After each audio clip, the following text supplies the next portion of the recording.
জানিয়ে দিলাম ও প্রিয়তমা।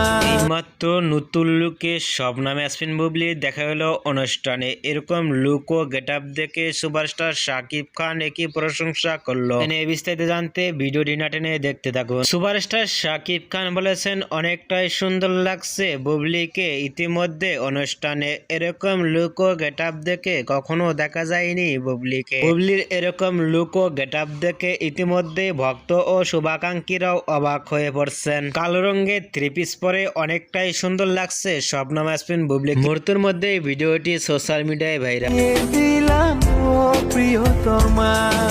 বুবলির এরকম লুকে অনুষ্ঠানে দেখে আপনাদের কি মন্তব্য নিচে কমেন্ট বক্সে জানিয়ে দিন। নিত্য নতুন ভিডিও পেতে চ্যানেলটি সাবস্ক্রাইব করে পাশে থাকা বেলটি বাজিয়ে দিন। তো ভিডিওটি দেখার জন্য অসংখ্য ধন্যবাদ।